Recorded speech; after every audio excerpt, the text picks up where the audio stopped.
अगर आप चाह रहे हैं प्रॉपर्टी रीसेल करना और आपको लग रहा है कि भाई रीसेल करना बड़ा मुश्किल टास्क लगता है मुझे, यार समझ में नहीं आ रहा कैसे करूँ मैं अपनी प्रॉपर्टी को रीसेल, प्रॉपर्टी ले तो ली लेकिन रीसेल नहीं हो रही, कैसे करें रीसेल, आपको समझ में अगर नहीं आ रहा है, so don't need to worry about it any more. Why? Because I am here to help you guys.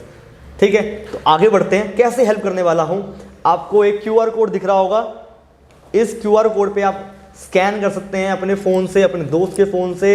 अगर आप टीवी पे वीडियो देख रहे हैं तो टीवी पे वीडियो देखते वक्त आप किसी फ़ोन से इस QR कोड को स्कैन कर सकते हैं और स्कैन करते ही आप पहुंच जाएंगे एक लिंक पे, रीडायरेक्ट हो जाएंगे। आपको दिखेगा अपस्किल रूट्स रीसेल पोर्टल। तो इसके अंदर क्या क्या लिखा है मैं बता देता हूँ आपको जल्दी से।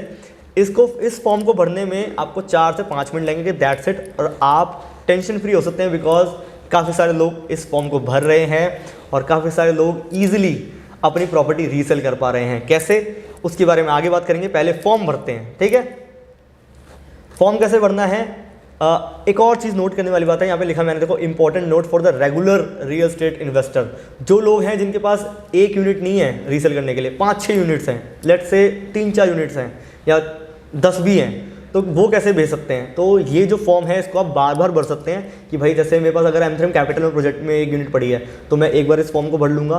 ठीक है, नेक्स्ट स्मार्ट वर्ल्ड 66 में मेरे पास यूनिट पड़ी है तो उसको आप फॉर्म फिलआउट कर लेंगे। DLF में पड़ी है तो एक और बार फिलअप कर देंगे। तो ये बेसिकली आपका as a investor portfolio management भी काउंट होता है हमारे सिस्टम में। ठीक है, तो आपकी सारी प्रॉपर्टी हमारे साथ सेफ रहेंगी, सिक्योर रहेंगी। हम डाटा कहीं और शेयर नहीं करते हैं because these portal are just for us. ठीक है, ये सारी इन्फॉर्मेशन सिर्फ हमारे पास रहती हैं। कहीं भी कोई क्वेरी आएगी, कोई भी हमारे पास बायर आएगा तो हम उनको आपकी प्रॉपर्टी पिच जरूर करेंगे आपके हिसाब से। तो चलिए वीडियो में आगे बढ़ते हैं, कैसे फॉर्म फिल आउट करना है। ठीक है, पहले आपको ईमेल एड्रेस आपका डालना पड़ेगा, यहाँ पे ईमेल एड्रेस आपको डालना है। ठीक है, उसके बाद यहाँ पे लिखा हुआ है कि अगर आपको प्रॉपर्टी खरीदनी है, बायर हो, तो आप CI वाले फॉर्म में जा सकते हो। CI फॉर्म क्या होता है उसके बारे में मैंने डेडिकेटेड वीडियो बना रखी है, आई सेक्शन में जाके आप देख सकते हैं। ठीक है, उसमें जाके आप प्रॉपर्टी रीसेल में भी खरीद सकते हैं। पर इस वाले फॉर्म में बात हो रही है रीसेल में सेल करने की, नॉट बाय। ठीक है, तो रीसेल करना है तो पहला क्वेश्चन आपके पास आता है कि कितनी प्रॉपर्टी आपके पास है रीसेल करने के लिए। तो आप इसके अंदर नंबर लिख सकते हैं कि भाई मेरे पास इतनी प्रॉपर्टीज़ हैं। अभी पर्टिकुलरली आप कौन सा बेच रहे हैं डेवलपर का, तो उसका नाम लिख सकते हैं। लोकेशन कौन सी रहेगी वो लिख सकते हैं। स्पेसिफिक प्रोजेक्ट का नाम क्या है वो लिख सकते हैं उसके अंदर ही। माइक्रो मार्केट किस माइक्रो मार्केट के अंदर आती है अगर आपको पता है तो आप वो लिख सकते हैं यहाँ पे। ठीक है, प्रॉपर्टी टाइप में अगर आप आते हैं तो लिख सकते हैं भाई कि रेजिडेंशियल प्रोजेक्ट है या कॉमर्शियल प्रोजेक्ट है या रेजिडेंशियल प्लॉट है या फिर SCO प्लॉट है या फिर बिल्डर फ्लोर है या फिर लैंड है या कुछ और है। ठीक है, तो आप इसके अंदर फिल कर सकते हैं। आगे बढ़ते हैं, प्रोजेक्ट करंट स्टेटस, जो ये प्रोजेक्ट का करंट स्टेटस क्या चल रहा है इस टाइम पे, जो ये प्रोजेक्ट आपने लिया था अब क्या चल रहा है। तो अब ये प्रोजेक्ट किस स्टेज पे है, अंडर कंस्ट्रक्शन स्टेज पे क्या है, तो आप क्लिक कर देंगे। ठीक है, अगर आपको नहीं पता तो आप अदर लिख देना। ठीक है, आगे बढ़ते हैं, यूनिट का साइज़ क्या था जब हमने लिया था बेसिकली। ठीक है, तो यूनिट का साइज़ आप बता देंगे हमें इस फिल इन द ब्लैंक के अंदर। ठीक है, यूनिट का नंबर क्या था वो बता सकते हैं, कौन सी फेसिंग वाली यूनिट है वो बता सकते हैं, डेक वाली यूनिट है या नहीं है वो भी बता सकते हैं। आपका नेक्स्ट ऑप्शन आपका आता है यूनिट का फ्लोर, कौन से फ्लोर पे यूनिट है आपकी वो आप फिल आउट कर सकते हैं। ठीक है, उसके बाद आपको लिखना है MCQ में से क्लिक करना है एक पॉइंट पे कि आपने प्रॉपर्टी जब ली थी तो उस टाइम पे कौन सी स्टेज में था। अगर आप बताना चाहते हैं तो आप इस पर क्लिक कर सकते हैं। ठीक है, नहीं बताना चाहते, कॉल भी बताना चाहते हैं तो कॉल भी बता देना, कोई दिक्कत नहीं है। आप इसको छोड़ भी देंगे तो कोई दिक्कत नहीं है। जो भी फॉर्म के ऊपर क्वेश्चन है उसके आगे स्टार लगा है वही कंफर्म्ड है कि आपको लिखने हैं।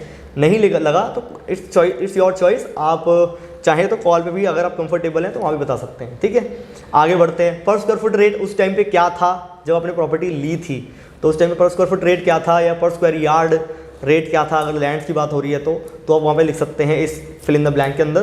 प्राइस वैल्यू, किस प्राइस वैल्यू पे आपने प्रॉपर्टी ली थी वो आप यहाँ पे लिख सकते हैं। ठीक है, आपको सामने दिख जाएगा। पेमेंट प्लान कौन सा लिया था उस टाइम पे वो लिख सकते हैं। कितनी पेमेंट आप अभी कर चुके हैं फिलहाल तो वो आप लिख सकते हैं। परसेंटेज वाइज की 40% जा चुकी है, 30% जा चुकी है, 50% जा चुकी है, वो चीज़ क्या आस्किंग रहेगी, कितने पे आप सेल आउट करना चाहते हैं, एक टेंटेटिव आइडिया या फिर रफली आइडिया आप जो लिखना चाहें तो वो इसके अंदर आप लिख सकते हैं। बाकी जो डिटेल्स हैं, ट्रांसफर फीस, चेक वैल्यू वगैरह जो भी बातें होती हैं, लोन टेन्योर वगैरह, ये सारी बातें हम कॉल पर कर लेंगे डिस्कस। क्लाइंट असिस्ट बाय वाला ऑप्शन आप इग्नोर कर सकते हैं बिकॉज ये हमारी टीम के लिए है। So this is how you can fill this form. आगे आता है इस वाले ऑप्शन में, बाकी दिस इज़ इट। इसको आप सबमिट पे क्लिक कर देंगे तो आपका सबमिट हो जाएगा फॉर्म हमारे पास, और आपकी प्रॉपर्टी जो है रीसेल के लिए लिस्टेड हो जाएगी सक्सेसफुली हमारे साथ, आपको मेल भी चला जाएगा। So this is how you fill the resale form in the resale portal.